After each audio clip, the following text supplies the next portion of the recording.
I told Ellen that I needed to have friends, she said she did not want to have a girlfriend that needed that. And that is the day I left. Being released tonight about the death of actress Anne Heche. The coroner's office revealing tonight that she was not impaired with any illicit substances when she crashed her Mini Cooper into a Mar Vista home in August. Anxious or that quick moving that was going on the other side of the vehicle. Oh my gosh, he's completely alive. He was trying to get away. She tried to put me in an institution, folks. I called my mother. Guess what? 2 people who wanted more than anything to have my truth buried. It was not my... Anne Heche was just starting to spill the truth about her ex-girlfriend Ellen DeGeneres when everything took a wild turn. She died in a bizarre car crash that still raises questions. The toxicology report? Clean, sober. But here's where it gets eerie. When first responders pulled her out of the wreck, Anne wasn't gone. She was moving, trying to sit up and get off the stretcher. But it gets even darker. Just weeks before her death, Anne had a private conversation with Ellen's longtime DJ, Twitch. She reportedly told him straight up, "Watch your back."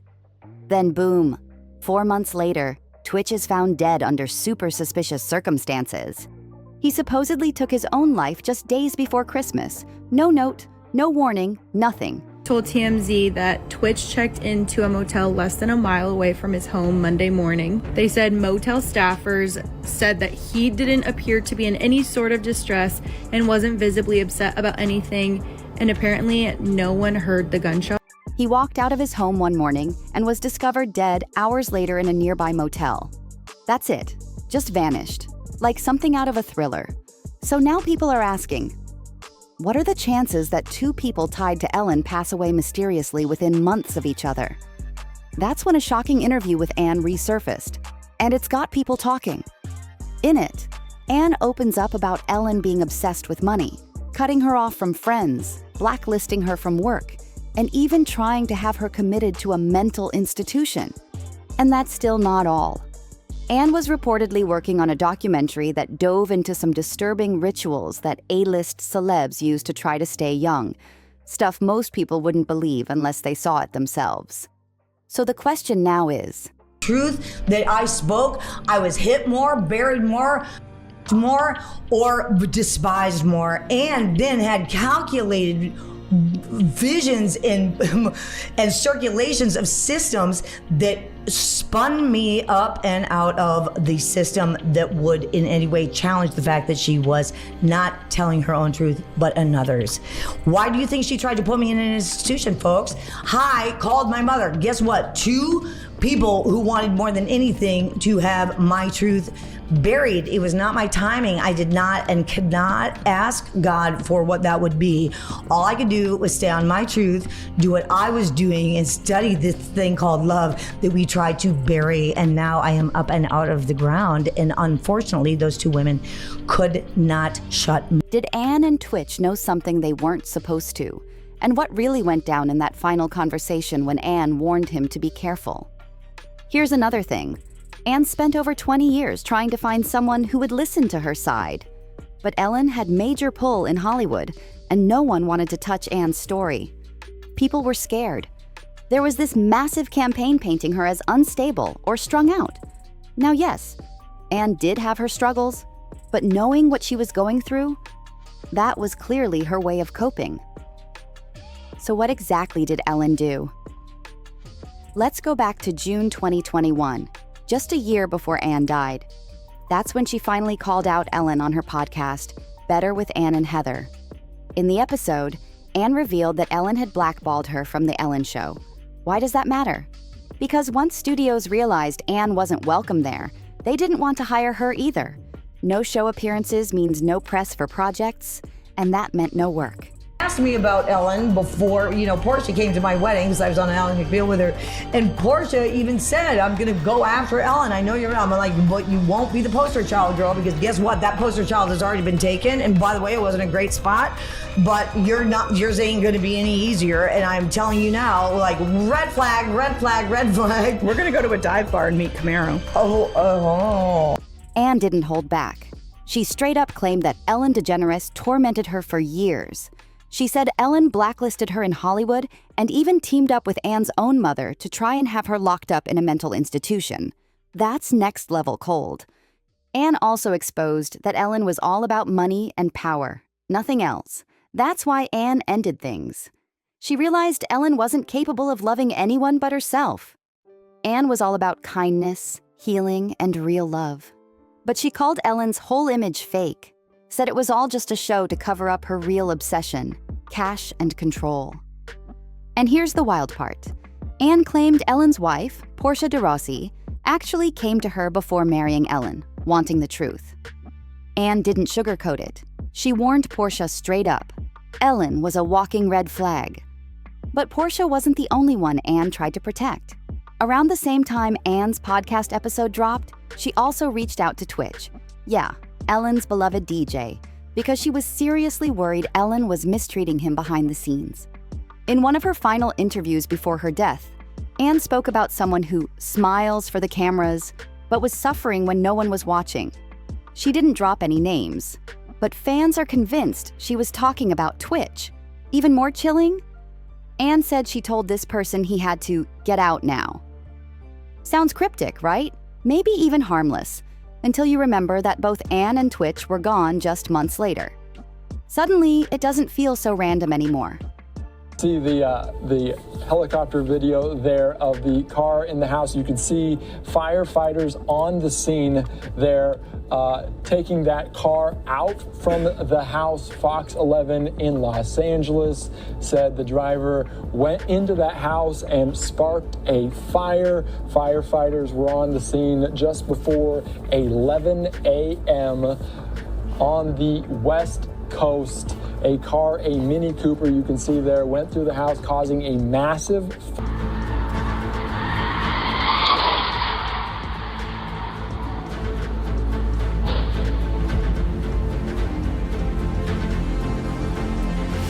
Now let's go back to Anne's story. Because once you hear what she went through, it's impossible to see Ellen the same way. On the outside, Anne and Ellen were praised as the first lesbian power couple. Trailblazing, bold, and beautiful. But behind the scenes, it was a whole different story. Rumors had been swirling for years about how toxic their relationship really was. And after it all ended, Anne came out and confirmed it. Said Ellen kept her cut off from her friends and was incredibly controlling. That's not love. That's a trap. Now this is where things take a seriously creepy turn. On August 19th, 2000, just days after breaking up with Ellen, Anne Heche randomly jumped in her car and started driving along Interstate 5, straight out of LA toward the San Joaquin Valley. But here's the weird part. Anne later said it felt like she was guided, like someone or something was pulling her to a specific place. That's not normal behavior. That's spooky. She ended up in a remote area called Cantua Creek, way out in Fresno County. We're talking middle of nowhere. Then things got even more disturbing. She ditched her car on a dirt road, wearing only a bra and shorts, and started walking. No shoes, no water, in the middle of the blazing heat. She walked for over a mile before finally knocking on the door of a random ranch house, completely dehydrated and out of it, asking for help. This whole event made headlines instantly. The tabloids exploded, calling it a mental breakdown. But here's the thing. No one ever figured out what really made Anne snap like that. People called it a psychotic episode, but was it really? Or was she running away from something? Or someone? And get this. Just months earlier, in April 2000, before the breakup even went public, People magazine reported that Anne had been hospitalized for a bad reaction to medication. At the time, everyone just blamed her so-called issues. But knowing what we know now, it looks more like Anne was caught in something way darker than anyone guessed. After that, Anne's career flatlined. She wasn't just ignored, she was shut out. Rumors flew that Ellen used her Hollywood clout to blacklist Anne completely. Not just from her talk show, but from big TV and movie roles too.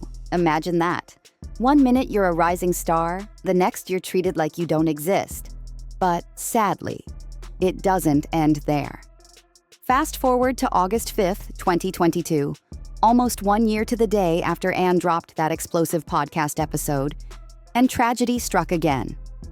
Anne was involved in a bizarre car crash in the Mar Vista neighborhood of LA. And when we say bizarre, we mean bizarre. First, Anne's car smashed into the garage of an apartment complex, just straight up plowed into it. TMZ even released footage of the scene. A man can be heard yelling at Anne, telling her to get out of the vehicle. But instead of stopping, she suddenly reversed, then sped off from the scene. What was she running from this time? And just minutes after that first crash, things got even crazier.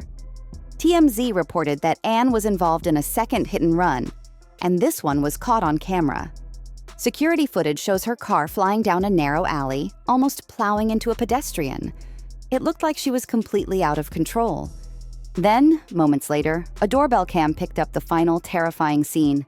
Anne's car tearing through a quiet neighborhood street, like something out of an action movie. Seconds later, there's a deafening crash. This time, it wasn't just a fender bender. Anne's car smashed full speed into a house, blasted through a wall, and ended up about 30 feet deep inside the living room. The impact set off a massive fire that spread in minutes. It was chaos. Firefighters had to battle the flames for 45 minutes just to reach her. By the time they pulled her out, Anne had suffered horrific burns and severe smoke inhalation. She was rushed to Ronald Reagan UCLA Medical Center and then transferred to the Grossman Burn Center for advanced treatment. But here's where things start getting suspicious. On August 7th, major outlets like The Guardian reported Anne's condition was stable and said she was expected to recover. They even mentioned how tons of celebs were flooding social media with support. But guess who didn't say a word? Ellen, not a tweet, not a post, nothing. Then, out of nowhere, less than 24 hours later on August 8th, Anne's condition took a sharp turn. Suddenly, she was listed as critical and had to be put on a ventilator because her lungs were failing. Just 3 days after that, on August 11th, doctors said it didn't look like she'd survive. That very day, Anne was declared brain dead. And by August 14th, her family made the heartbreaking call to remove her from life support. Now here's where the doubts started flying. A lot of folks felt like something just didn't add up, and they weren't wrong to question it. At first, the police said Anne was behaving erratically and seemed to be under the influence during the crash. But when the official autopsy came out from the LA County Medical Examiner, it stated clearly that Anne had no active substances in her system, no alcohol, no drugs, nothing. So if she was totally sober, then what was really going on during those final hours? Now here's the part that sends chills down your spine. There's actual footage of Anne being pulled from the wreckage, and it's disturbing. At first, she's completely covered up with a white sheet, like she was already gone. Everyone thought she was dead. Even the news reporter on the scene referred to the driver as he, because nobody realized it was Anne at first. But then, out of nowhere, Anne sits up. She pushes the cover off and starts trying to get off the stretcher. It looked like she was fighting for her life, like she was not ready to go. That moment had people across the internet questioning everything about her death. And if that wasn't unsettling enough, here comes another dark twist. Did you know another woman who dated Ellen also died in a mysterious car crash? Her name was Kat Perkoff, and she dated Ellen back in the 80s. Shortly after their breakup, Kat was killed in a car accident too. And here's where it gets creepy. Right after Kat's death, Ellen's career exploded. That's led some folks online to float a wild theory that Kat might have been Ellen's first sacrifice. Still think it's all coincidence? Check out Kat's page on findagrave.com. It lists the official cause of death as an accidental car collision, per the New Orleans Police Department. But rumors at the time whispered something else entirely. A mafia-style hit covered up by local authorities. A police cover-up tied to Hollywood? Now that's the kind of story people don't want getting out. But let's circle back to Anne, because just when you think this rabbit hole can't go any deeper, it does. Multiple reports claim that right before her death, Anne was working on a documentary that would have exposed something way darker than Ellen just being manipulative. According to one insider, Anne was digging into topics like CS trafficking and adrenochrome harvesting in Hollywood, deep, disturbing stuff that powerful people don't want exposed. Word is, Anne had become a threat. Some believe her death, right there in the open, was meant to send a message, a warning to anyone else thinking about speaking out. And Twitch? What if he was getting too close to the same truth? Now remember that time when Diddy came on the Ellen show and casually joked about having the tapes on Ellen and Twitch? It seemed like just harmless banter. But if you look closely at Twitch's face when Diddy brings it up, that was not a laugh. That was panic. Let us know what you think in the comments. Smash that like button, hit subscribe if you haven't already, and we'll see you in the next one. Stay sharp.